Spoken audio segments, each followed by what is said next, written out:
Om Shanti.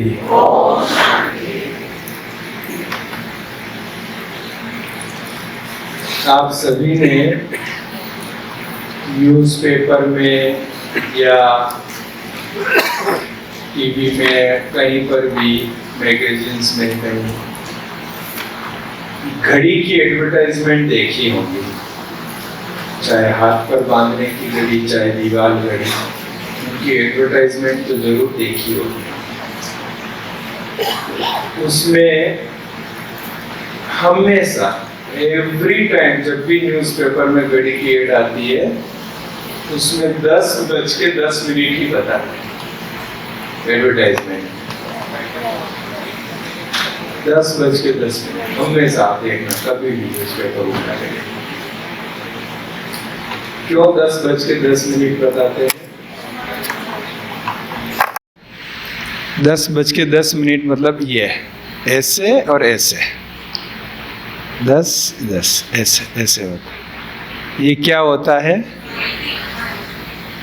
Smile ही होता है।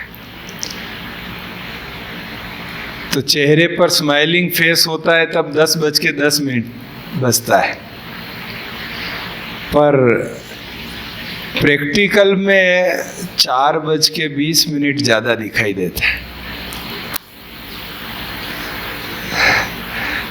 ऐसे ज़्यादा दिखाई देता है प्रैक्टिकल में। निराशा या विचार मग्न अवस्था ऐसी ज़्यादा दिखाई देती, मुस्कुराहट वाला कम दिखाई देता है।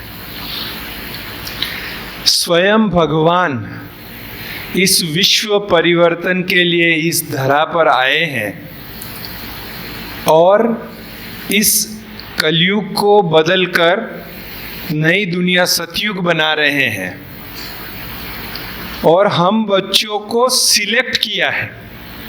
दुनिया में तो क्या होता है? इलेक्शन होता है, वो भी 5 साल के लिए, 3 साल के लिए, और वो भी समय से पहले कब चेंज हो जाए पता नहीं लगता है। लेकिन यहाँ तो स्वयं भगवान ने सिलेक्ट किया है। 21 जन्मों का तो विशेष वर्षा दे रहा है। 21 जन्म में सतयुग के 8 और त्रेता युग के 12, तो गणित के हिसाब से तो 20 हुए ये। तो फिर 21वां जन्म कौन सा? पीछे वाले नहीं बोल रहे, कौन सा? संगम युग का 21वां जन्म। तो 21वें जन्म की खुशी कहाँ है? सतयुग और त्रेता में तो ठीक है, वहां तो नेगेटिविटी का नाम ही नहीं है, तो वहां तो खुशी खुशी रहनी है। लेकिन अभी कहाँ इस जन्म का, और वो भी थोड़ा समय के लिए नहीं। जन्म थोड़े समय के लिए होता है क्या? ये हमारा जो पहला जन्म है, ये सवेरे मुरली क्लास में आवे तब तक के लिए ही है ये जन्म। 1 घंटे का जन्म है हमारा। फिर 83वां, फिर 84वां, शाम को नुमा शाम के लिए आए तो फिर 83वां, ऐसा है? या 84 जन्म मतलब पूरा ही जन्म ही होता है? क्या कहेंगे? सदा काल के लिए है ना। 84वां जन्म सदा काल के लिए मिला है, अभी इस शरीर में है तब तक। तो सदा काल के लिए खुशी कहाँ? वो चाहिए ना।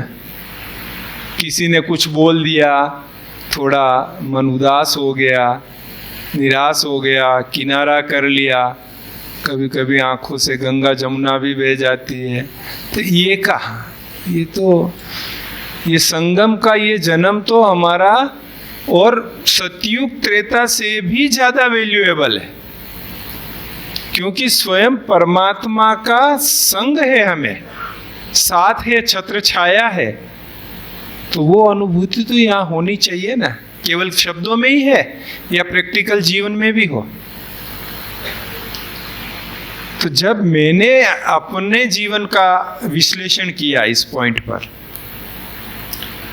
तो मैंने देखा कि जीवन में जब ये क्या, क्यों, कैसे, किस लिए, कब, किसने, ये सब प्रश्न जब खड़े होने शुरू होते हैं ना, तब हमारी खुशी सोडा वाटर होते होते नीचे हो जाती है इन क्वेश्चंस के कारण। और ये क्वेश्चंस क्यों खड़े होते हैं? क्योंकि ड्रामा में निश्चय में कहीं न कहीं परसेंटेज आती है, उसके कारण ये होता है। अगर जिसका ड्रामा का संपूर्ण निश्चय है, उसके मन में ये प्रश्न कभी उठ नहीं सकते।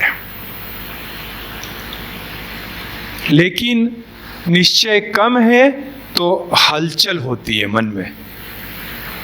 ड्रामा के 4 पिलर्स हैं, वो चारों पिलर एक जैसे मजबूत हैं तो बिना हलचल वो स्थिर रहता है।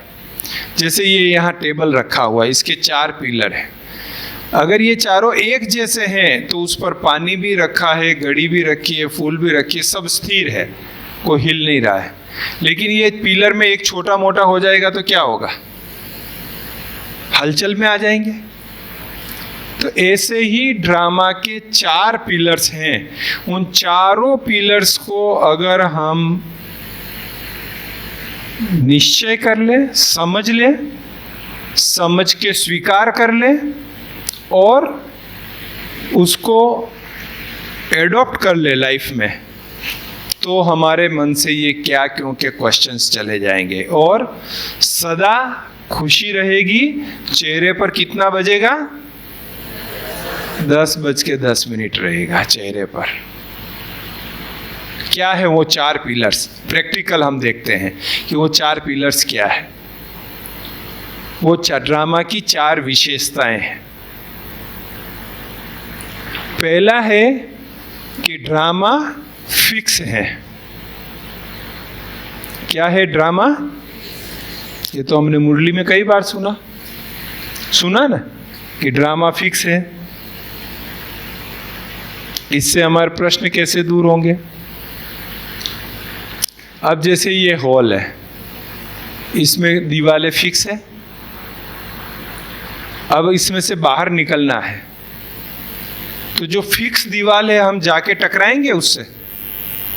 बाहर जाना है तो जाके दीवारों से टकराएंगे हम? क्यों नहीं टकराएंगे?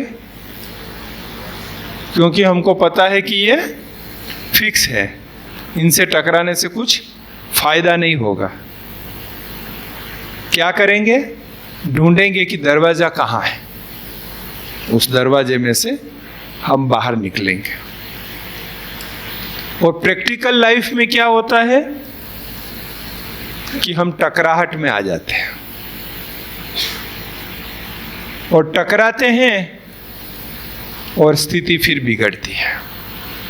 होना क्या चाहिए? रास्ता निकालना चाहिए।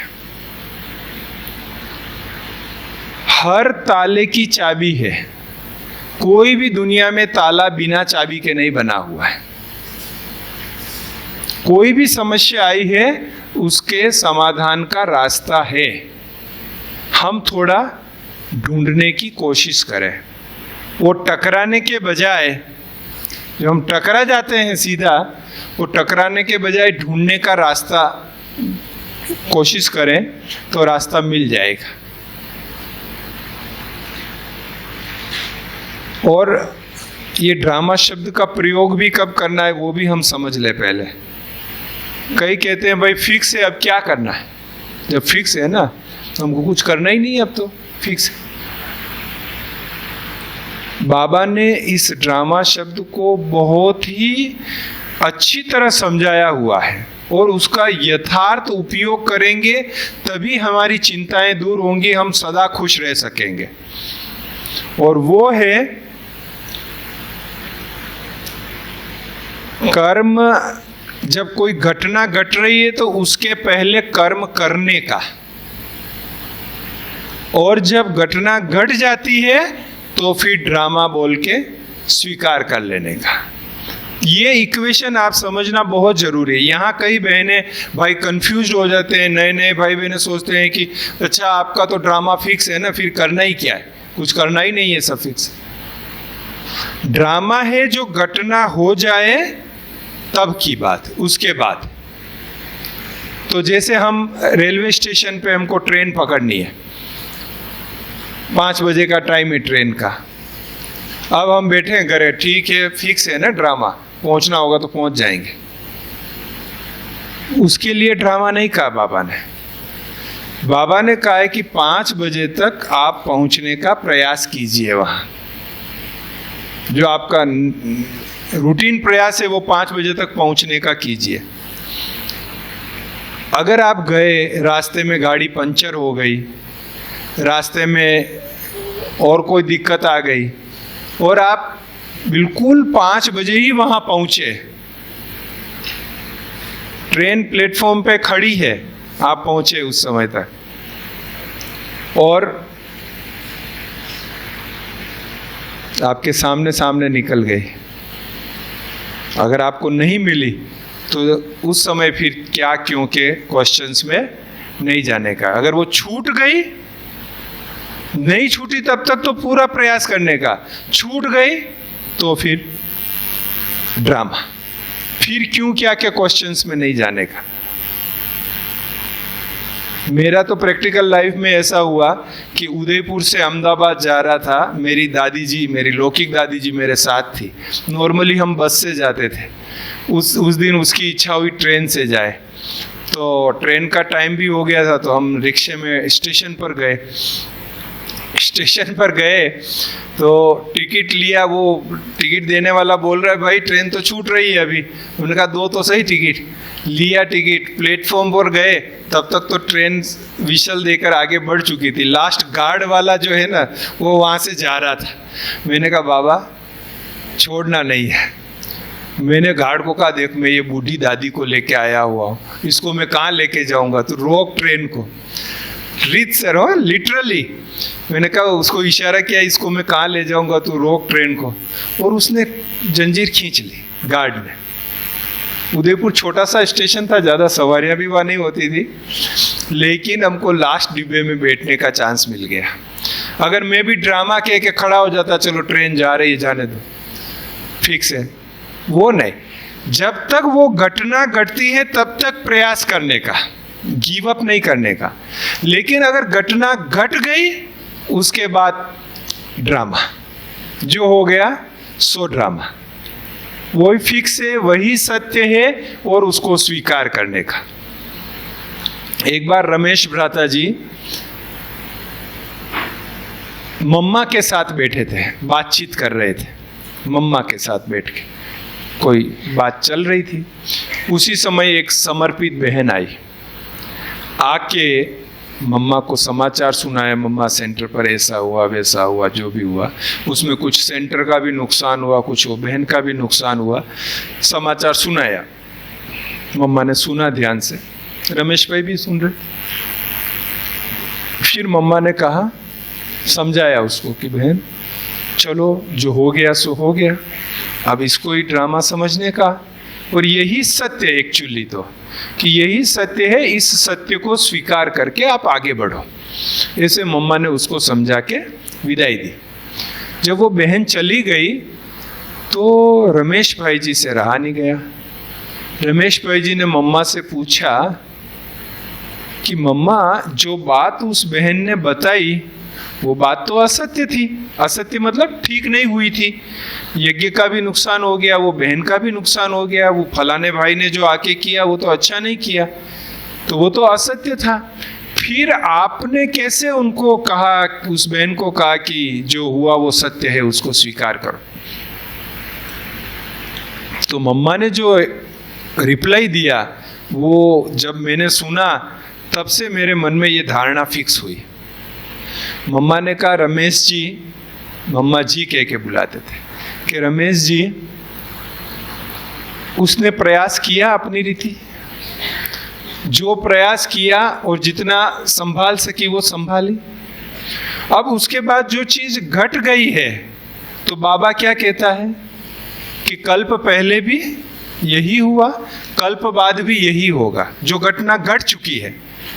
तो सत्य किसको कहते हैं? सत्य मतलब जो बदलता नहीं है, और असत्य मतलब मिथ्या, मतलब जो बदलता रहता है। जैसे इस शरीर को मिथ्या कहते हैं क्योंकि ये रोज बदलता रहता है। आत्मा सत्य है, परमात्मा सत्य है, क्योंकि वो बदलता नहीं है परमात्मा, इसलिए वो सत्य है। तो मम्मा ने कहा कि वो घटना अब सत्य हो गई है, क्योंकि वो ड्रामा में फिक्स हो चुकी है, कल पहले जो हुआ था वही हुआ, आगे भी वही होगा, इसलिए अब उसको स्वीकार। अगर इस बहन ने उसको स्वीकार नहीं किया तो इसके मन में यही चलता रहेगा, इसने ऐसा क्यों किया, उसने ऐसा क्यों किया, ये डिप्रेशन में चली जाएगी।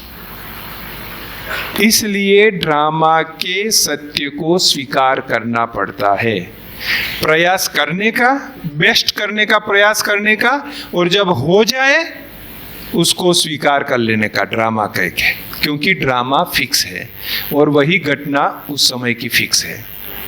तो ये ड्रामा का पहला पिलर।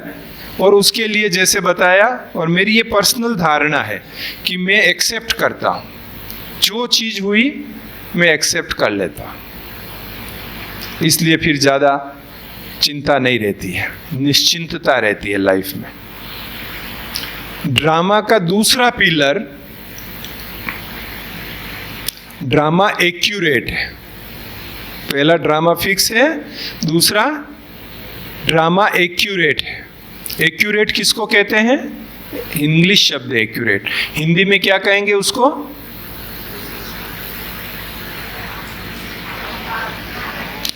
परफेक्ट। माना जो जैसा होना चाहिए वैसा है, अपन सरल भाषा में कहें तो, कि जो जैसा होना चाहिए वैसा है, उसका मतलब एक्यूरेट है वो। जैसे नाक यहाँ होनी चाहिए वो यहीं लगी हुई है, यहाँ होती तो मुश्किल हो जाती, वो यहीं लगी है, वो ठीक है, एक्यूरेट है, वो सब एक्यूरेट है ऐसा। तो ये ड्रामा भी एक्यूरेट है। एक्यूरेट है मतलब इसमें कोई भूल है ही नहीं। कितनी बड़ी बात है, भगवान क्या कह रहा है कि ड्रामा एक्यूरेट है, कोई भूल ही नहीं है इस ड्रामा में। और हम दिन भर में कितनी भूलें निकालते, कितनी भूलें निकालते दिन भर में हम। बाबा तो कई बार मुरली में आपने सुना होगा कि कई बच्चे भी बाबा को सलाह देते हैं कि बाबा अगर आपने वैसा किया होता ना तो ऐसा होता, बाबा आपने वैसा किया होता तो ऐसा होता। बाबा कहते हैं कई बच्चे भी बाबा से होशियार हैं, जो बाबा की भूल निकालते, ड्रामा की भूल निकालते हैं। अरे ये ड्रामा स्वयं परमात्मा को प्रिय है, तो हमें भी प्रिय होना ही चाहिए, एक्यूरेट। लेकिन भूल निकालने की आदत है। एक गांव में एक भाई था, बड़ा खुद को होशियार समझता था, बहुत होशियार, सबको सलाह दिए बिना वो नहीं रह पाता था। गांव वाले परेशान, लेकिन उसकी सलाह चालू रहती थी। एक बार एक गांव से दूसरे गांव जा रहा था, गर्मियों के दिन थे, पैदल जा रहा था, पुराने समय की बात है। जैसे ही गांव से बाहर निकला, एक किसान की झोपड़ी थी वहां, और उसके झोपड़ी के बाहर सब्जियां लगाई हुई थी, उसने थोड़ी सी सब्जियां उगाई हुई थी किसान ने। कच्ची छत थी, तो वो जो बेल चढ़ती है ना, ऐसी बेल होती है, बेलें चढ़ती है, वो तो दीवार के सहारे चढ़ती चढ़ती फिर छत पर गई हुई थी, बेलें थी। तो एक कद्दू जो होता है ना, पंपकिन 8-10 किलो का, वो उस छत पर लगा हुआ था, उस बेल पर था, वो छत पर रखा हुआ था। तो उसने खड़ा होके देखा, बोले ये भगवान के यहाँ भी प्लानिंग करने वाले ठीक नहीं है, ठीक प्लानिंग नहीं है भगवान की। ये इतनी पतली सी बेल जो खुद भी खड़ी नहीं हो सकती, और उसके ऊपर 8-10 किलो का फल लगा दिया, वो खुद ही नहीं खड़ी होगी तो ये फल कैसे खड़ा रहेगा?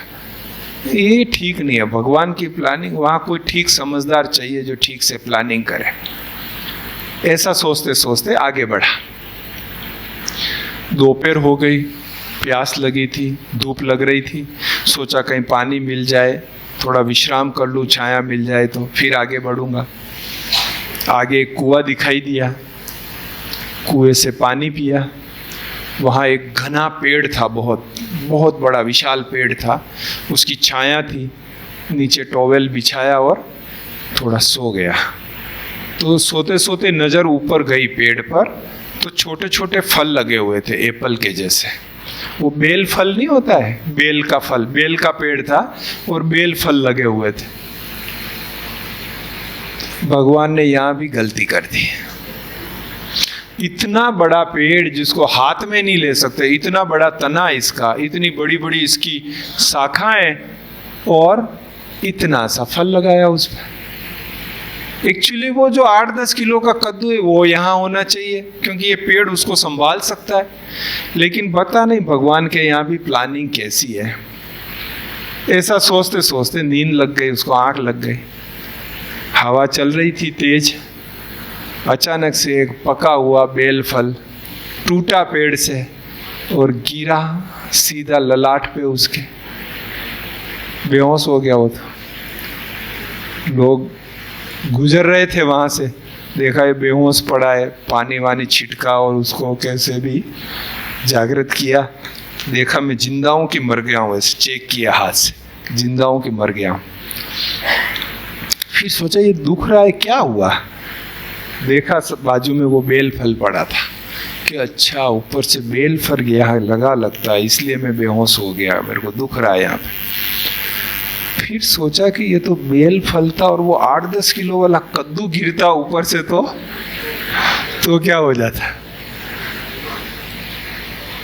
फिर अक्ल है, भगवान का काम एक्यूरेट एकदम, भगवान का प्लानिंग एकदम एक्यूरेट है। तब उसके मन में आया कि नहीं नहीं नहीं, भगवान की भूल नहीं निकाल सकते हैं, इसमें सब एक्यूरेट बना हुआ है। कभी कभी हमारे जीवन में भी यही होता है, हम शिकायतें करते रहते हैं भगवान से, ड्रामा में भूल निकालते रहते हैं, फिर थोड़े समय बाद पता चलता है। तो हम इस ड्रामा को स्वीकार करें कि इसमें जो हो रहा है, जो हो चुका है, वैसा ही होना था, वो एक्यूरेट है, उसमें हम भूल नहीं निकाले। देखो एक फिल्म होती है, उसमें सब प्रकार के एक्टर होते हैं ना, तभी तो वो फिल्म बनती है। तो ये भी तो एक फिल्म है जिसमें सब प्रकार के एक्टर हैं और हर एक्टर अपना पार्ट अच्छी तरह से प्ले कर रहा है, इसलिए वो एक्यूरेट है। तो ड्रामा के ये एक्यूरेट सीन को भी हमको स्वीकार करना पड़ेगा। तीसरा ड्रामा की विशेषताएं हैं कि ये ड्रामा कल्याणकारी है, बेनोवलेंट, कल्याणकारी है ये ड्रामा। कल्याण शब्द है ना, बहुत बड़ा शब्द है, ये इंक्लूसिव शब्द है कल्याण शब्द, मतलब सारी पॉजिटिविटी इसमें आ जाती है कल्याण शब्द में। इसीलिए तो शिव को कल्याणकारी भी कहते हैं, शिव का नाम कल्याणकारी है। मतलब इसमें हमारा अच्छा ही होना है। ये कल्याणकारी का मतलब क्या है कि इसमें अच्छा ही होना है, पर विश्वास होना चाहिए इसके लिए। मैंने जैसे कल बताया था ना कि परिवार में बहुत विरोध था, ज्ञान में चला था तो ये सब था। मेरे साथ एक भाई सीए पढ़ता था, वो मतलब अच्छा फ्रेंड था मेरा, लेकिन वही ज्ञान के हिसाब से वो विरोध करता था। पहले वो गीता पढ़ता था, मैं भी उसके साथ गीता पढ़ता था, फिर मैं ज्ञान में आ गया तो वो थोड़ा विरोध करता था, पर अच्छा स्नेह था मेरे साथ उसका।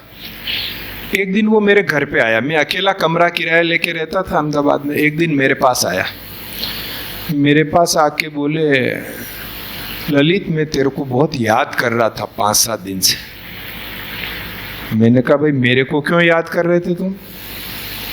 बोले मैं बुखार आ गया था ना, बीमार हो गया था बहुत, इसलिए याद कर रहा था। मैंने कहा बीमार हो गए तो डॉक्टर को याद करते, डॉक्टर देता दवा ठीक, वो करता, मुझे क्यों याद कर रहे थे? बोले यार वो तो सब ठीक है, लेकिन याद में इसलिए कर रहा था कि ये ललित बीमार हो जाएगा तो इसकी सेवा कौन करेगा, कि ये अकेला रहता है, इसको पानी कौन पिलाएगा, इसको खाना कौन देगा, इसको हॉस्पिटल कौन ले जाएगा। ये इसलिए मैं याद कर रहा था तेरे को कि अकेला। अब उसकी पॉइंट तो वैलिड था। मैंने बाबा के साथ कनेक्शन जोड़ा, मैंने कहा बाबा उत्तर ऐसा देना जो ये संतुष्ट हो जाए आत्मा और आपका भी परिचय मिल जाए इसको। मैंने कहा कि वो शादीशुदा था, उसकी शादी हो गई थी, 2 साल पहले उसकी शादी हुई थी। और बहुत अच्छी, उसकी वाइफ भी बहुत मतलब अच्छी भली इंसान थी। तो मैंने कहा आपका तो भाभी जी ने बहुत सेवा किया होगा, आप बीमार हो गए तो काफ़ी सेवा की होगी भाभी जी ने। कि नहीं, वो क्या हुआ कि उसके पियर में एक बड़ा प्रोग्राम था ना, तो वो पियर गई हुई थी और पीछे से मैं बीमार हो गया। मैंने कहा वो आ गए होंगे?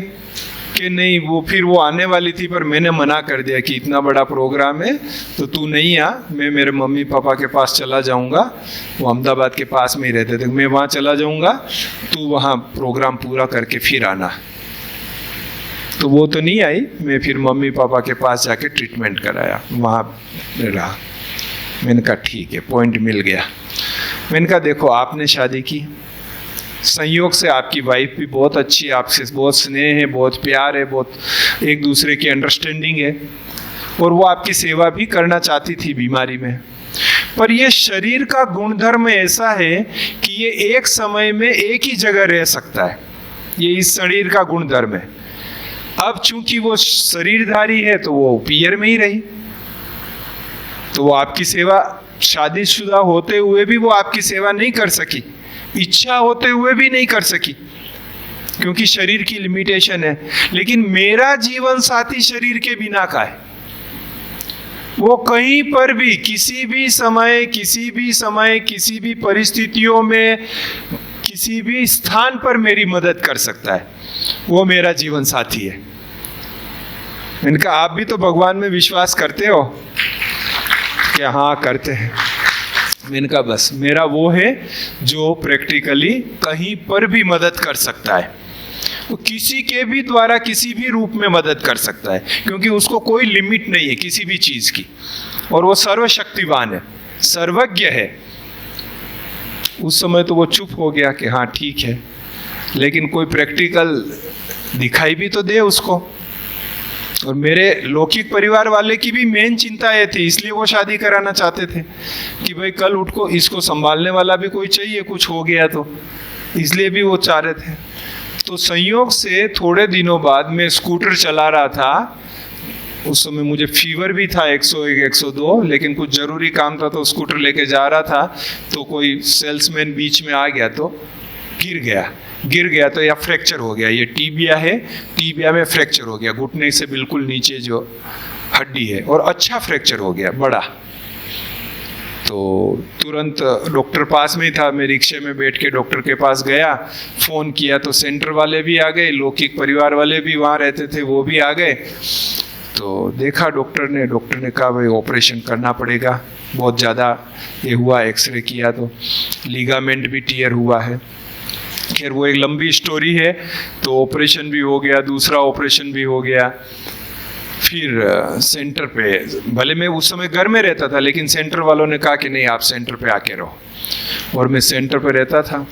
तो सेंटर पर तो मेरे पास लैपटॉप था, तो सारा दिन सेंटर की सेवा, बेड पर ही बैठे बैठे सारा काम करना और सब होता था। तो लौकिक वाले मिलने आते थे तो देखते थे ये तो आराम से बैठा है, इसको तो कुछ फर्क ही नहीं है, मस्ती से सेवा भी कर रहा है, आराम से बैठ रहा है, कुछ चिंता ही नहीं। कहा कि हमारी वो चिंता दूर हो गई कि तेरी सेवा कौन करेगा, अब हमको चिंता हो गई कि हमारी सेवा कौन करेगा। ये तो हमको कभी कभी वो कल्याण बाद में दिखाई देता है कि उसमें क्या कल्याण था, इतना बड़ा फ्रैक्चर हुआ तो उसमें क्या कल्याण था, वो मुझे बाद में दिखाई दिया कि ये कल्याण था उसमें, कि घर वाले निश्चिंत हो गए कि हाँ इसकी चिंता करने की जरूरत नहीं है।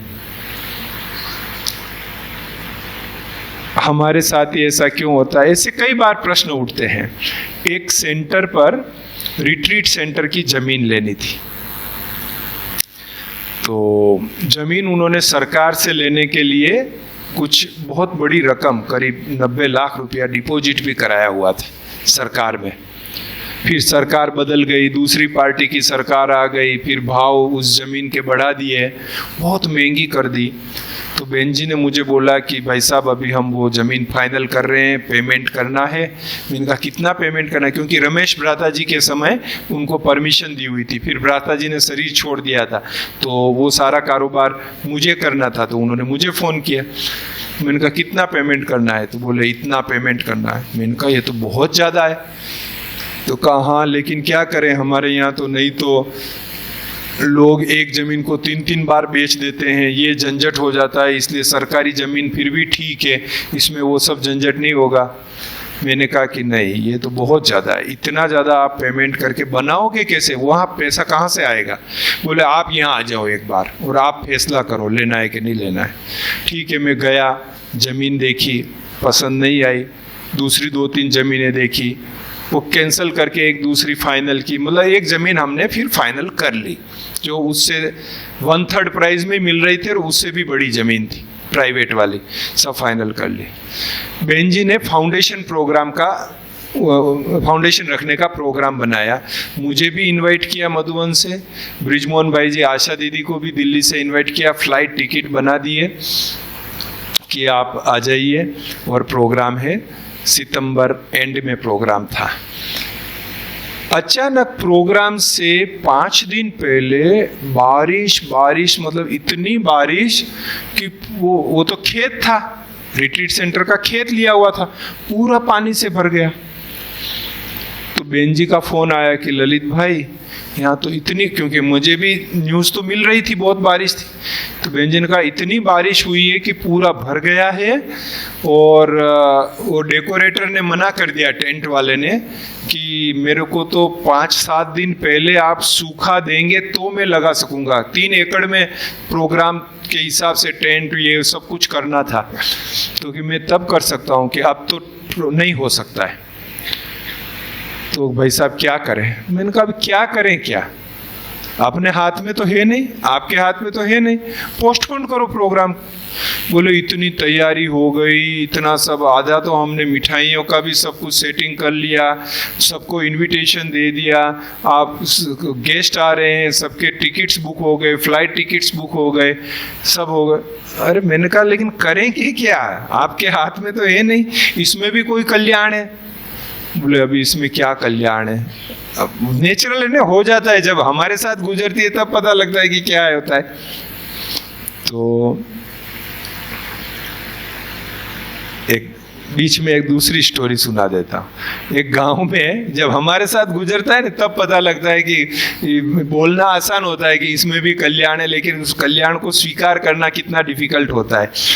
तो एक गांव में एक संत रहते थे, वो ब्राह्मण रहते थे, किसी के घर किसी की मृत्यु हो जाती थी, रोते थे, तो वो जाते थे, उनको गीता का ज्ञान सुनाते थे कि देखो आत्मा तो अजर अमर अविनाशी है, ये तो कभी मरती नहीं है, ये तो ये वो सब अच्छा ज्ञान सुनाते थे, उनको शांत करते थे। पूरे गांव में ज्ञानी के रूप में फेमस थे कि भाई ये ज्ञानी है, बहुत अच्छा है।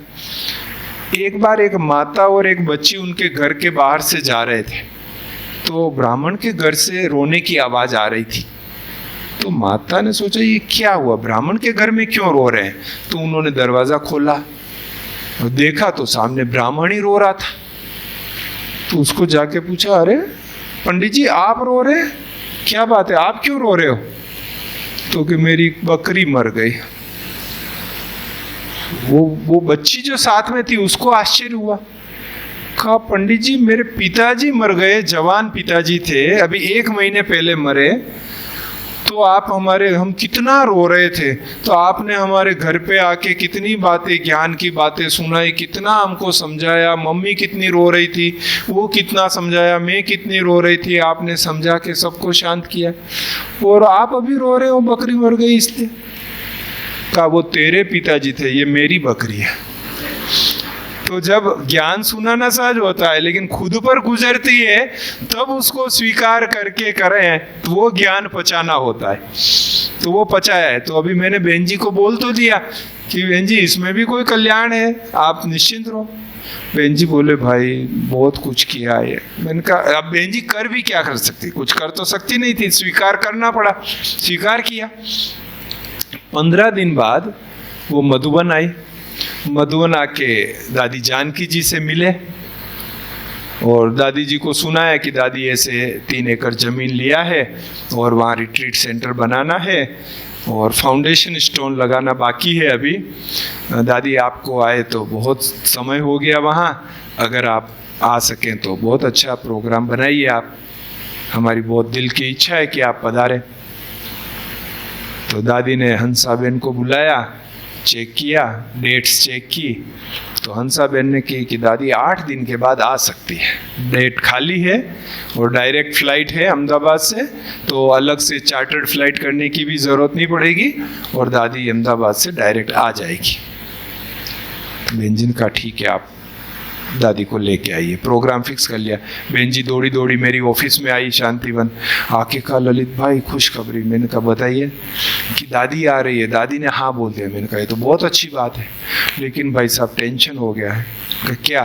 कि 8 ही दिन है, 8 दिन में दादी आ रही है, मैं कैसे तैयारी करूंगी, कैसे वो सब चीज़ें मैं पूरी कराऊंगी। मैंने कहा देखो बाबा ने रिहर्सल आपको पहले ही करा दिया था, तैयारी क्या क्या करनी है रिहर्सल तो आपका हो ही चुका था।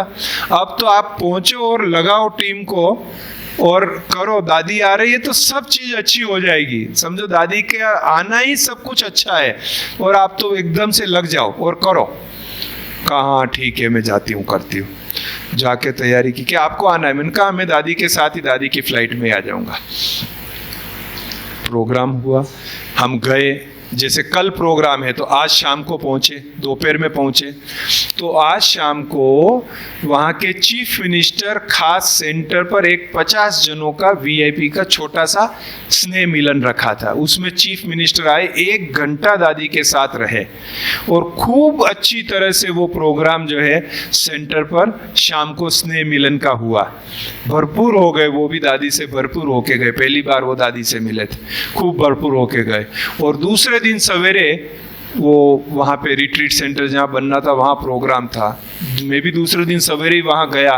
तो क्या था, मेन रोड से 1.5 किलोमीटर 1 किलोमीटर अंदर है वो, तो कच्चा था। पर चूंकि डेप्यूटी चीफ मिनिस्टर, 4 मिनिस्टर और 5 सेक्रेटरी आने वाले थे उस प्रोग्राम में, तो PWD डिपार्टमेंट ने 3 दिन में ही वो रोड पक्की बना दी, 1.5 किलोमीटर की पूरी। तो एकदम पक्की रोड बन गई। और खेत में भी कहीं जहाँ कुछ करना था PWD डिपार्टमेंट की ओर से सब कुछ अच्छा हो गया। और वो वाइट टेंट चारों तरफ इतने सुंदर लग रहे थे, बहुत बढ़िया। और लगभग 5000 लोग आए और बहुत भव्य प्रोग्राम हो गया। जब भव्य प्रोग्राम हुआ तो हम बैठे थे, भोजन कर रहे थे लास्ट में वहीं प्रोग्राम स्थल पर ही बैठकर। बहन जी भी बैठे थे, हम भी बैठे थे, बातचीत कर रहे थे। मैंने कहा बहन जी हो गया प्रोग्राम? बहुत अच्छा। हाँ भाई साहब बहुत बढ़िया प्रोग्राम हो गया, बहुत संतुष्टि हो गई, बहुत अच्छा प्रोग्राम हुआ। मैंने कहा वो महीने भर पहले थोड़ा बारिश आ गई थी, नुकसान भी हो गया। नहीं वो कल्याणकारी भाई साहब, वो कल्याणकारी हुआ, वो बहुत अच्छा हुआ कि वो कल्याणकारी हुआ। देखो कब पता लगता है, कभी कभी समय पास होने के बाद पता लगता है कि उसमें क्या कल्याण है। लेकिन हमारी चूंकि भगवान ने बोला है ना, हमको किसने बोला है?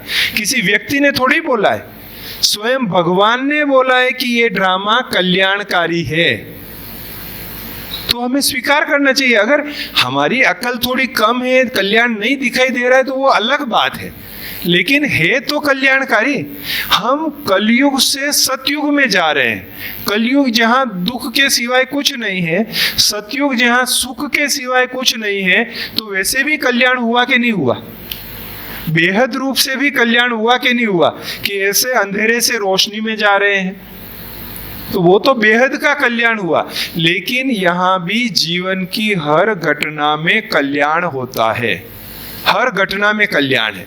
केवल हमारी नजर वो कल्याण देखने वाली बन जानी चाहिए, वो पॉजिटिव बन जानी चाहिए। मैं मेरे फ्रेंड के साथ, एक फ्रेंड के यहाँ, हम 2 फ्रेंड मिलके तीसरे फ्रेंड के यहाँ गए। तो कुछ जरूरी काम था, सर्दियों के दिन थे, बहुत सर्दी पड़ रही थी। सवेरे 7 बजे ही हम गए वो तीसरे फ्रेंड के पास। तो उसकी वाइफ, जिसके घर गए, उसकी वाइफ 2 गिलास में पानी लेके आई। कांच का गिलास था, आधा गिलास भरा था, लेके आई। तो जो फ्रेंड मेरे साथ आया था वो सोच रहा था कि देखो कैसे कंजूस है, पानी फ्री है, वो भी आधा गिलास भर के लाए। पूरा गिलास पानी लाते तो क्या फर्क पड़ता, लेकिन है ही कंजूस है, ये तो बचपन से ही कंजूस है, तो इसको भी कंजूसाई सिखा दी। ऐसे ऐसे मन में सोच रहा, बड़बड़ा रहा था। मेरी नजर गई गिलास पर, मैंने देखा कितनी समझदार लेडीज है ये। सर्दियों के दिन थे, पानी तो पीना नहीं है, फॉर्मालिटी के लिए एक घूंट पीते हैं, बाकी कौन पानी पीता है सर्दियों में सवेरे। वैसे भी ये जाके वॉश बेसिन में खाली करना है, वेस्ट हो जाता है एक गिलास पानी, चलो आधा भर के लाई तो आधा ही वेस्ट होगा। तो मैं उसको पॉजिटिव ले रहा था। घटना एक थी, समय एक था, एक साथ घटित हो रही थी, लेकिन सोच अलग अलग थी। तो एक को दुख हो रहा था, एक को सुख हो रहा था। इसलिए इस ड्रामा को हम पॉजिटिव वे में देखेंगे, कल्याणकारी के रूप में देखेंगे, तो यहाँ की हर घटना में हमें सुख की अनुभूति होगी, खुशी मिलेगी, दुख नहीं होगा। इसलिए ड्रामा का ये पिलर हमारे सामने क्लियर है, हमें मन से स्वीकार करना है और खुशी से उसको प्रैक्टिकल में लाना भी है कि ड्रामा कल्याणकारी है। चौथा, ड्रामा न्यायकारी है, जस्टिफिएबल। भगवान को और ड्रामा को कोई दोष नहीं दे सकता, कोई शिकायत नहीं कर सकता। ऐसा सुंदर ड्रामा बनाया है बाबा ने कि इसमें कोई शिकायत की गुंजाइश ही नहीं है। हमारे साथ जो कुछ हो रहा है हमारे ही किसी कर्म का परिणाम है। नहीं तो प्रश्न क्या उठता है, मैंने तो इसका कुछ बुरा किया ही नहीं, फिर इसने मेरे साथ ऐसा क्यों किया। हमारे परिवार वाले, इसने तो पूरी जिंदगी में कभी चींटी तक नहीं मारी, फिर उसके साथ ऐसा क्यों हुआ। ये प्रश्न उठते हैं कि इसके साथ ऐसा क्यों हुआ, मेरे साथ ऐसा क्यों हुआ, उसके साथ ऐसा क्यों हुआ, जबकि हमने तो ऐसा कुछ किया ही नहीं था। पर याद रखें कि इस ड्रामा में जो कुछ हो रहा है वो हमारे ही कर्मों का परिणाम है। व्यर्थ कुछ हो नहीं रहा है, अकारण कुछ नहीं हो रहा है, सब कुछ कारण के साथ ही हो रहा है। ये अलग बात है कि हमको पता नहीं है कि वो हमारे से जो कर्म हुआ है, 1 घंटा पहला हुआ, 1 मास पहले हुआ, 1 साल पहले हुआ, 1 जन्म पहले हुआ, वो कर्म कब हुआ जिसका ये परिणाम मिला मुझे। लेकिन हम शिकायत नहीं कर सकते। कई शिकायत करते, बाबा हमको लेट ज्ञान में क्यों आया, हम भी पहले आते तो हम भी दीदी दादिया बन जाते, हम भी ये कर लेते, हम भी उतना हो जाते। ऐसा भी कईयों के मन में रहता है कि हम पहले आते तो। दादी जानकी जी को कोई कहता था ना कि दादी मैं भी पहले आता तो मैं भी ये कर लेता, दादी के भाग जाते पहले आते तो। इतना टफ था पहले। जो आज ये बड़ा मकान और ये सब सोफे पर बैठने को मिल रहा है वो सब कुछ था नहीं पहले। 2-2, 5-5 किलोमीटर पैदल जाना पड़ता था, छोटा सा सेंटर हुआ करता था। समर्पित होके रहना कितना टफ था, क्लास में भी कितना स्ट्रिक्टनेस चलता था। जो आज जब चाहे तब खोल के मुरली पढ़ लो, उस समय मुरली एक सेंटर पर होती थी, केवल एक प्रिंट आउट, वो भी टाइम पर आके पढ़ो, क्लास में सुनो। पहले ज्ञान बहुत टफ था, लेकिन जैसे जैसे समय गुजरता गया बाबा और ड्रामा को कोई दोष नहीं दे सके, इसलिए ऐसी व्यवस्था बनी कि कम समय में भी आप आगे जा सकते हो। इतनी क्लैरिटी मिल गई, इतने एग्जाम्पल हमारे सामने, इतनी दादियां हमारे सामने, इतनी क्लासेस हमारे साथ में। मोबाइल उठाओ, सबके क्लास मिल जाएंगे, हर चित्र मिल जाएगा आपको देखने को, ज्ञान का चित्र समझने को मिल जाएगा, कमेंट्रीज मिल जाएगी। कितने पहले तो फिल्मी गीतों पर योग होता था, अभी तो बाबा के कितने अच्छे अच्छे गीत पर योग लगता है, कितना बढ़िया कमेंट्री बनी हुई है। तो अब ज्यादा और ज्ञान को सरल रीति से समझ के आगे बढ़ सकते हैं। तो बाबा और ड्रामा, इस पर कोई दोष नहीं दे सकता, क्योंकि ड्रामा न्यायकारी है, अन्याय नहीं हो सकता। इसलिए ड्रामा के ये 4 पिलर कौन कौन से? पहला, ड्रामा फिक्स है। दूसरा, ड्रामा एक्यूरेट है। तीसरा, कल्याणकारी। अपने साथ होता है तो भी, दूसरों के लिए तो ठीक है बोलना कल्याणकारी है, लेकिन अपने साथ हो तब भी मुंह से यही निकलना चाहिए कि ड्रामा कल्याणकारी है। और चौथा, ड्रामा न्यायकारी है। तो ड्रामा के इन 4 पिलर्स के अंदर अगर हम रहते हैं, हमारी मन बुद्धि इन 4 पिलर के अंदर रहती है, तो मैं गारंटी के साथ कह सकता हूं कि आपके चेहरे पर सदा 10:10 रहेगा, सदा खुशी रहेगी। कभी निराशा, चिंता, उदासी, नफरत, घृणा आ नहीं सकती, क्योंकि ड्रामा का राज आपने समझ लिया है। तो ये केवल 4 पॉइंट याद करने से नहीं काम चलेगा, इन 4 पॉइंट की स्मृति भी रहनी चाहिए, और इस मन से उसको स्वीकारना भी पड़ेगा कि हाँ, ये सही बात है जो बाबा ने मुरलियों में हमको बताई है, कि ये सही बात है, ये ऐसे ही नहीं कही जा रही है, ये हकीकत है। और जीवन में प्रयोग हो तो देख भी लो ना, जीवन में तो कई घटनाएं घटती है, तो प्रयोग करके देखो कि ये है क्या कल्याणकारी, न्यायकारी, एक्यूरेट सब कुछ। तब अंदर वो विश्वास बैठेगा, तब जो है वो खुशी भी बढ़ेगी। तो ऐसे इस ड्रामा के इन 4 विषयों को हम अपनी इस माइंड में, आत्मा में, संस्कारों में अच्छी तरह से सेट कर लें कि कोई भी बात हमारे सामने आवे, कोई भी चुनौती हमारे सामने आवे तो हलचल में नहीं आवे, हम अचल रह सके, स्थिर रह सके, सदा खुश रह सके। तो हमारी तो शुभ भावना है कि आप सदा खुश रहें, सदा हंसते रहें। लुधियाना की फुलवारी सदा खिले हुए चेहरे की ऐसी बने, ये हमारी शुभ भावना, शुभकामना है। ओम शांति। अभी हमारे हैप्पी भाई की एक रिक्वेस्ट थी कि बाबा के साथ का कोई एक अनुभव और अच्छी तरह से सुना दो, कल जैसा सुनाया वैसा। तो मुझे एक और, वैसे तो क्यों इतना है कि मैं बैठा रहूं सुनाता रहूं। ये 33 साल में बाबा ने इतने अनुभव करवाए हमारे साथ, इतने अनुभव करवाए हैं हर फील्ड में। मैं जैसे इनकम टैक्स में जाता हूं तो वहाँ के अनुभव अलग, लौकिक में जाते हैं वहाँ के अनुभव अलग, हर जगह के बाबा ने इतने अनुभव कराए।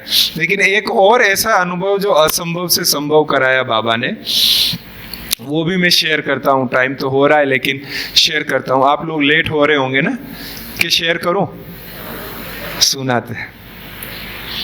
ये 2007 की बात है दीदी, जब बड़ी दीदी की तबीयत थोड़ी नादुरुस्त थी, और मैं तब अहमदाबाद रहता था और मधुबन बस जैसे 10 साल से आता जाता था, लेकिन फिक्स वहीं मधुबन ही रहना, ये उस समय जैसे डिसीजन ही हो रहा था 2007 में। और उस समय मेरी सीए की प्रैक्टिस अहमदाबाद में चालू है। तो युगांडा में कंपाला में एक बाबा का बच्चा था, उसकी बिजनेस थी वहाँ पर, लेकिन बिजनेस में थोड़ा अकाउंटिंग प्रॉब्लम हो गया था और मेरा परिचित था, तो उसने मुझे वहाँ बुलाया कि आप 15-20 दिन आके ज़रा ये प्रॉब्लम सॉल्व कर लो। तो मैं अफ्रीका गया था। अफ्रीका जब गया तो वो भाई का फ़ोन नंबर केवल मेरे पास था और कुछ भी नहीं था। एयरपोर्ट पर उतरा, वहाँ से 2 घंटा ड्राइव करके उसके घर जाना, मतलब शहर से दूर था, जैसे चंडीगढ़ से यहाँ है ना, इस प्रकार से। तो मैं उतरा तो मैंने सोचा कोई मुझे रिसीव करने आया होगा, तो कोई रिसीव करने ही नहीं आया। मैं तो कुछ जानता ही नहीं था, उसका एड्रेस भी नहीं था मेरे पास, तो केवल फ़ोन नंबर था। तो अभी क्या करूं? अब वो वहाँ की भाषा ही अलग, वो तो लोग ही अलग पूरे, तो मैं किससे फ़ोन मांगूं और किससे फ़ोन करूं? मैंने सोचा कोई इंडिया वाला मिल जाए तो एटलीस्ट ये फ़ोन से फ़ोन तो कर देवे कि उसको पूछे भाई क्या हुआ। तो इधर उधर देखा, घूमा, तो एक इंडिया वाला दिखाई दिया। तो मैंने कहा भाई ये जरा मैं आया हूँ, वो मुझे रिसीव करने नहीं आए हैं, ये नंबर है, आप फ़ोन करके थोड़ा उनसे पूछो ना कि वो क्या है, कहाँ है, आ रहे कि नहीं आ रहे। तो उसके नंबर से फ़ोन किया, पूछा, तो उन्होंने कहा अच्छा आप आ जाए क्या, हम तो सोच रहे थे कल आने वाले हो। मैंने कहा मैं तो आ गया हूँ, एयरपोर्ट पर हूँ। कि ठीक है, मैं ड्राइवर को बोलता हूँ, आपको 2 घंटा वेट करना पड़ेगा, लेकिन वो आपको रिसीव करने आ जाएगा, मैं दूसरी सिटी में गया हुआ हूँ, मैं भी रात तक पहुँच जाऊँगा। कहा ठीक है। अब 2 घंटा एयरपोर्ट पर बैठा था, तो मैंने सोचा अभी यहाँ बाबा क्या सेवा कराएगा। तो 2 बच्चियाँ थी, ट्विंस थी, तो ऐसे ही वो वहाँ की लोकल थी, अफ्रीकन थी, लेकिन उनसे बात करते करते गीता सीता उनका नाम रखा और थोड़ी ऐसे ही बातें की करके 2 घंटा निकाला। फिर वो भाई के घर गया, 10-15 दिन जो भी काम काज था किया। फिर वहाँ के सेंटर पर भी बहन नहीं थी कोई, तो वो सेंटर पर जाता था, तो वहाँ क्लास भी चलाता था, तो वो सेवा भी हुई, ये भी किया सब। अचानक एक स्कूल में मैं क्लास करवा रहा था, क्रिश्चियन मुस्लिम स्कूल था, वहाँ क्लास करवा रहा था टीचर्स के लिए, और मेरे फ़ोन पे फ़ोन आया नैरोबी से कि बड़ी दादी जी की तबीयत ज़्यादा नादुरुस्त है, मधुबन से समाचार आया कि जिसको भी आना हो वो आ जाए। ऐसा समाचार, ये 24 अगस्त की बात है, ऐसा समाचार आया, सुबह सुबह मुझे फ़ोन आया। तो मैंने वो क्लास पूरा किया और वो भाई को फ़ोन किया जिसके यहाँ मैं रुका हुआ था। मैंने कहा भाई मेरी टिकट करा दो इंडिया की। बोले कब की करानी है? मैंने कहा आज की। बोले आज इंडिया जाना है? मैंने कहा हाँ। क्या अचानक? मैंने कहा ऐसे दादी जी की तबीयत ठीक नहीं है ना, प्रकाशमणि दादी जी की, तो आज ही जाना है। बोले ललित भाई आज की आज तो नहीं मिलेगी, सारी फ्लाइट्स तो पैक होती है। मैंने कहा आप तो वेटिंग में मिलती हो, जैसी भी मिलती हो, आप एक बार टिकट ले लो, जगह है कि नहीं है मैं देख लूँगा, आप टिकट ले लो। बोले ऐसे कैसे जाएंगे? 3 फ्लाइट बदलनी थी, कंपाला से एडिस अबाबा, एडिस अबाबा से मुंबई और मुंबई से अहमदाबाद। तो कहा ललित भाई ऐसे कैसे मिलेगा? मैंने कहा आप ले तो लो टिकट, देख लेंगे भाई क्या है। कहा ठीक है। उन्होंने एजेंट को बोला, एजेंट ने भी बोला फ्लाइट पैक है। कहा भाई टिकट ले लो। आप टिकट ले लिया। शाम को 6 बजे की फ्लाइट थी। अब 2 घंटा वहाँ से जाना, और अफ्रीका में आपने सुना होगा कि रात को ट्रैवल करना जो है बहुत जोखिम वाला है, वो लोग लूटते भी है और मर्डर भी कर देते हैं। तो उसने कहा ललित भाई आप संभालना, 6 बजे जा तो रहे हो, लेकिन वापस आने के समय फिर देखना जैसे भी हो। मैंने कहा आप निश्चिंत रहो, मैं वहाँ से इंडिया जाने वाला हूँ। टिकट तो कंफर्म थी नहीं, वो सिम कार्ड लोकल था, क्योंकि उस समय तक तो 15 दिन में मैंने लोकल सिम कार्ड ले लिया था। तो ड्राइवर आया मेरे साथ, मैंने ड्राइवर को कहा कि मेरी टिकट कंफर्म हो जावे, फिर मैं तुमको सिम कार्ड दे दूंगा, फिर तुम चला जाना, तब तक तुम यहीं रुको। वो रुका रहा। मैं अंदर गया सामान लेके चेक इन के लिए, उसको बोला भाई, तो उसने टिकट देखा, नहीं कि आपका तो कंफर्म नहीं है, आप नहीं विजिट कर सकते हो। मैंने कहा इसका कंफर्म कराना है तो क्या करने का? बोले आप ऊपर फर्स्ट फ्लोर पर ऑफिस है एयरलाइंस का, वहाँ जाके आप मिलो। तो मैं वहाँ गया, 2-3 स्टाफ बैठे हुए थे, 1-2 लोग और बैठे हुए थे सामने। मैंने टिकट बताई, मेरे को इंडिया जाना है और बहुत ज़रूरी है जाना। तो कहा कि सॉरी फ़्लाइट पैक है, नहीं जा सकते। फ़्लाइट क्यों पैक थी? आपने आगा खान का नाम सुना होगा, बाबा मुरली में भी कहते हैं आगा खान, जो धर्म गुरु है। तो वो 3 दिन पहले ही वहाँ कंपाला में उसका प्रोग्राम था, और इंडिया से भी कई लोग जो उनके फॉलोवर थे वो वहाँ सत्संग में आए हुए थे, और वो सब रिटर्न हो रहे थे इंडिया। तो फ्लाइट पैक थी उसके कारण। तो उन्होंने कहा फ्लाइट तो पैक है, नहीं जा सकते। मैंने कहा भाई मुझे जाना बहुत ज़रूरी है, हमारे दादी जी बीमार है और जाना है, और आप कैसे भी करो। बोले बैठ जाओ, किसी की कैंसिल होगी तो देख लेंगे, बाकी तो चांस नहीं है कुछ। मैंने कहा ये भी ठीक है, चलो बैठो, जब तक फ्लाइट नहीं जाती है तब तक तो बैठो, किसी की कैंसिल होगी तो नंबर लग जाएगा अपना। मैं बाबा को याद कर रहा था, चल बाबा मुझे पहुंचा दे मधुबन, बस मुझे बहुत खींच है और मुझे मधुबन जाना है, आप पहुंचा दो कैसे भी करके। थोड़ी देर में, मतलब 6 बजने से समझो आप 20 मिनट पहले, एक फ़ोन आया उसके पास, वो जो स्टाफ बैठा था उसके पास। तो पता चला उसकी बातचीत से कि 2 टिकटें कैंसिल हुई है। तो मेरी जान में जान आई, मैंने कहा चलो thank you Baba, 2 ticket cancel हुई है तो अपना नंबर लग गया। मैं फट से खड़ा हुआ वो टिकट देने के लिए। तो मेरे आगे जो एक युगल बैठा हुआ था उसने उसको एक्स्ट्रा डॉलर देके, उनको भी जाना था इंडिया, तो उन्होंने वो टिकट ले ली, उनसे एक्स्ट्रा डॉलर दे दिए रिश्वत के उसको। मैं देख रहा था, उन्होंने एक्स्ट्रा दे दिया और वो टिकट अपने हिसाब से ले ली दोनों। जब मैं वहाँ गया तो उसने कहा नो, आप बैठ जाओ, टिकट नहीं है। मैंने कहा कमाल है, दोनों टिकट उसको दे दी।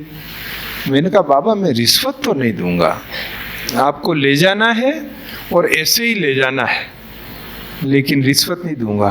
तब तक फ्लाइट का टाइम हो चुका था। मतलब ऑलमोस्ट कोई चांस नहीं था कि मिले। फिर भी मैंने कहा नहीं, मैं बैठा रहूंगा, जाऊंगा तो नहीं, मैं बैठा रहूंगा। मैं बैठा रहा। 2 मिनट बाद फोन आया कि 1 सीट खाली है। तो वो फोन से बात कर रहा था तो मैं समझ गया कि 1 सीट खाली है। मैंने कहा अब क्या करेगा तू, अब किसको, मैं तो अकेला ही हूँ, अब तो मेरे को बिठाना ही पड़ेगा, तेरे को देना ही पड़ेगा, कंफर्म करना ही पड़ेगा। तो ऐसे सोच के मैंने कहा भाई कर दे कंफर्म हमारा। उसने कहा ठीक है, उसने कंफर्म कर दिया, कोई पैसा एक्स्ट्रा नहीं दिया, उसी सीट को उसने कंफर्म कर दिया। मैं नीचे गया, सिम निकाल के ड्राइवर को दिया और मैंने कहा तू जा, अब मेरा कंफर्म हो गया है। सामान लेके चेक इन में गया, चेक इन भी हो गया, सिक्योरिटी भी चेक हो गया। सिक्योरिटी क्रॉस करते ही जैसे मैं आगे बढ़ा तो एक सामने से एक व्यक्ति आया, कहा कि इंडिया आपको जा रहे हैं, आप जा रहे हैं? मैंने कहा मैं जा रहा हूँ। कि सॉरी फ्लाइट तो पे के, वो मिसअंडरस्टैंडिंग हो गई थी, वो 1 सीट खाली नहीं है, मिसअंडरस्टैंडिंग हो गई, आपको नहीं ले जा सकते। मैंने कहा भाई ये बोर्डिंग पास है, सिक्योरिटी चेक हो गया सब, मेरा सामान भी चला गया। बोले सामान तो हम रुकवा देंगे, वापस आपको दे देंगे। वो टैक्सी वाला भी चला गया उधर से, मेरा लोकल सिम भी चला गया, नंबर भी नहीं मेरे पास आ। मैंने कहा बाबा ये क्या सिचुएशन बनाई, पर आपको मुझे कैसे भी ले जाना है, मैं बस बाबा को यही सोचूंगा आपको ले जाना है। मैंने कहा भाई देखो ना 1 सीट कहीं खाली हो। बोले भाई पे के, फ्लाइट पे के, इसीलिए तो मैं कह रहा हूँ, मैं फ्लाइट से ही आ रहा हूँ, फ्लाइट पे के, वो मिसअंडरस्टैंडिंग हो गई थी इसके कारण। मैंने कहा भगवान के खातिर एक बार तो देखो। बोले ये कोई ट्रेन नहीं है, फ्लाइट है, इसमें सीट फिक्स होती है, ट्रेन में तो इधर उधर भी बिठा के बैठ जाओ, इसमें ऐसा नहीं होता है। मैंने कहा देखो मेरी दादी जी बहुत बीमार है, मुझे कैसे भी करके इंडिया जाना है, प्लीज भगवान के खातिर एक बार आप फ्लाइट में जाके आओ। तब तक फ्लाइट ऑलरेडी 10 मिनट लेट हो चुकी थी।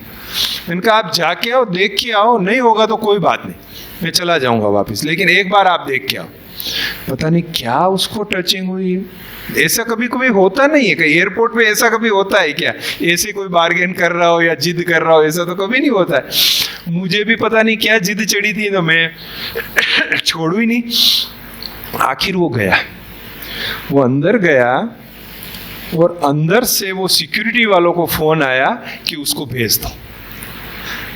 फिर मेरे को राहत हुई, फिर मैं अंदर गया और उसने क्या किया कि उसकी कंपनी का, उस एयरलाइंस की कंपनी का एक टेक्नीशियन था, वो ट्रैवल कर रहा था, तो उस टेक्नीशियन को उन्होंने क्रू मेंबर बना दिया और उसकी सीट मुझे दे दी और उसको क्रू मेंबर के रूप में वो कर दिया। तो उसकी सीट मुझे दे दी एडिस अबाबा तक। तो ठीक है, मेरे को बिठाया कि ये सीट है, मैं जाके बैठा, अपना सामान सेट कर रहा था। वो जो मैनेजर था वो बाहर निकल के जा रहा था, वो एयर होस्टेस आई, सामान सेट करवा रही थी। तब तक पीछे से एक भाई आया, आके मुझे टिकट बताइए, मेरी सीट है।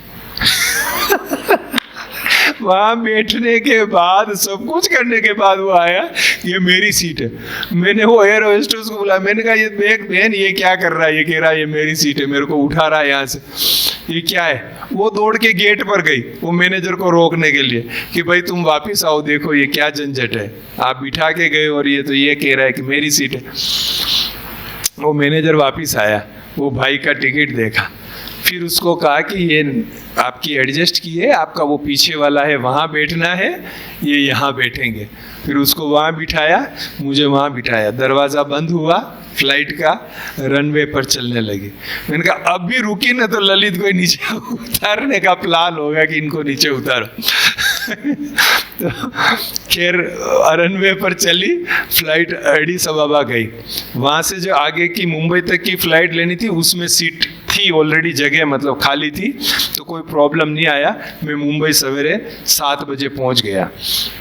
मुंबई से अहमदाबाद की जो है वो 8 बजे फ्लाइट थी, और मुंबई में इंटरनेशनल एयरपोर्ट और डोमेस्टिक दोनों अलग अलग है।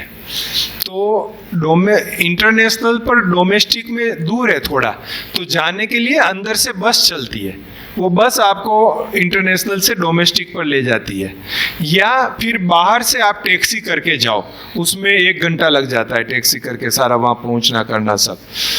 तो मेरा तो आगे अहमदाबाद जाना ही था, तो मैं अंदर से ही जाने के लिए गया। तो वहाँ एक दरवाज़ा बना होता है, सिक्योरिटी वाला खड़ा होता है, तो उसने कहा कहाँ जाना है, तो मेरे को बस में जाना है अंदर डोमेस्टिक में। बोले टिकट बताओ आगे की ट्रैवलिंग की, तो मैंने वो अफ्रीका वाली टिकट बताई।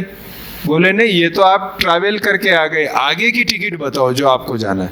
मैंने कहा वो तो जाके मुझे खरीदनी है, अभी तक खरीदी नहीं है, मेरे को जाके खरीदनी है।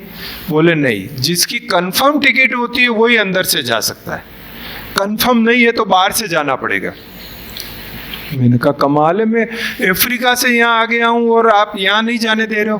बोले सॉरी, रूल्स ये है कि या तो आपकी कंफर्म टिकट है तो बताओ, नहीं तो आपको बाहर से जाना पड़ेगा। मैंने कहा ये तो आकाश से गिरा और खजूर में अटका, ये हालत हो गई।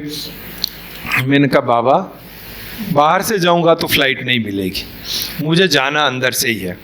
मैं वहीं दरवाजे के पास, वो कैंची वाला दरवाज़ा होता है ना, मैं वहाँ खड़ा हो गया, बस बाबा को याद कर रहा था खड़ा कर। अचानक वो ये वाइट ड्रेस थी, बेज पहना हुआ था, अंदर से कोई व्यक्ति पास हो रहा था। उसने देखा, अब जिसकी नज़र एक बार मेरे पर पड़ जाए वो मुझे इग्नोर नहीं कर सकता है, शरीर की लंबाई इतनी है कि वो इग्नोर नहीं कर सकता।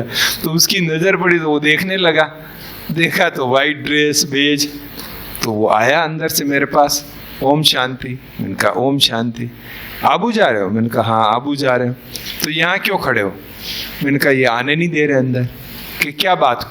मैंने कहा ऐसे मैं अफ्रीका से आया, आगे की टिकट अभी मेरे को खरीदनी है, ये कह रहे हैं कि टिकट कंफर्म है तो ही अंदर से जाने को मिलेगा, नहीं तो बाहर से जाओ, और बाहर से जाऊंगा तो फ्लाइट मिस हो जाएगी, तो आप देखो कुछ इनको कह सकते हो। तो उसने देखा, समझ लिया, मेरे से बात कर ली, फिर वो सिक्योरिटी वालों को समझाया कि भाई ये मेरे पहचान वाला है, उसको कोई प्रॉब्लम नहीं है, आपको कोई आपको कुछ नहीं बोलेगा। वो वहाँ एयरपोर्ट का स्टाफ था, तो उसने उनको समझाया और फिर मुझे उसमें छुट्टी मिल गई। तो मैं बस में चला गया। बस में गया तो 3-4 एयरलाइंस थी, जेट थी, किंगफिशर थी, उस समय अलग अलग थी सब। तो सब में एक फ्लाइट में एक ही टिकट बाकी था और वो 1.5 गुना पैसा ले रहा था। मैंने कहा भाई तू ले ले 1.5 गुना पैसा, भले।